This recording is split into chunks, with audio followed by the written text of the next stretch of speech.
DK Shivakumar ಅವರ ಬೆಂಗಳೂರು ನಡಿಗೆ ಕಾರ್ಯಕ್ರಮದ ಬಗ್ಗೆ ಜೆಡಿಎಸ್ ಟೀಕಾಪ್ರಹಾರ ನಡೆಸಿದೆ.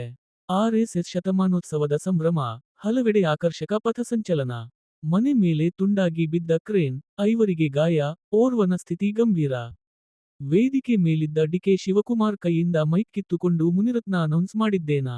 ನನ್ನನ್ನು ಹೊಡೆಸಲು ಕನಕಪುರದಿಂದ ರೌಡಿಗಳನ್ನು ಕರೆಸಿದ್ದಾರೆ. ಡಿಕೆಶಿ ವಿರುದ್ಧ ಮುನಿರತ್ನ ಆರೋಪ. ಏಯ್ ಕರಿ ಟೋಪಿ ಎಂಎಲ್ಎ ಬಾರಯ್ಯ. ಗಣವೇಷಧಾರಿ ಮುನಿರತ್ನರನ್ನ ಕರೆದ ಡಿಕೆಶಿ, ವೇದಿಕೆ ಮೇಲೆ ಹೈಡ್ರಾಮಾ ಡಿಕೆಶಿ ವರ್ಸಸ್ ಮುನಿರತ್ನ ಮಧ್ಯೆ ಕಾಳಗ. ಮಾಟ ಮಂತ್ರದಿಂದ ಕುಮಾರಸ್ವಾಮಿ ಆರೋಗ್ಯ ಸರಿಯಿಲ್ಲ, ಸಿದ್ದರಾಮಯ್ಯ ಮಂಕಾಗಿದ್ದಾರೆ, ಮುನಿರತ್ನ ಸ್ಫೋಟಕ ಹೇಳಿಕೆ.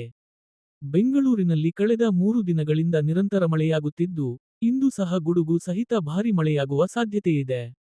ಈ ಹಿನ್ನೆಲೆಯಲ್ಲಿ, ಬೆಂಗಳೂರು ಸೇರಿದಂತೆ ದಕ್ಷಿಣ ಒಳನಾಡಿನ 12 ಜಿಲ್ಲೆಗಳಿಗೆ ಹವಾಮಾನ ಇಲಾಖೆ ಯೆಲ್ಲೋ ಅಲರ್ಟ್ ಘೋಷಿಸಿದೆ.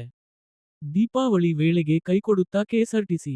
ಮತ್ತೆ ಕರ್ನಾಟಕ ಸಾರಿಗೆ ನೌಕರರ ಮುಷ್ಕರ ಹೋರಾಟ, ಯಾವಾಗ?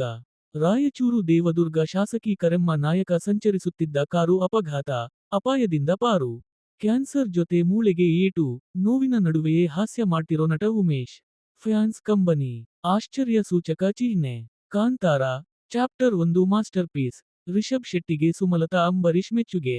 ಬೆಂಗಳೂರು ಸೇರಿ ಮೈಸೂರು, ಕೊಡಗು, ಹಾಸನ ಹಾಗೂ ಹಲವೆಡೆ ಇನ್ನೂ 4 ದಿನ ಮಳೆಯ ಯೆಲ್ಲೋ ಅಲರ್ಟ್. .16 ರಿಂದ ಮಳೆ ಇಳಿಕೆ.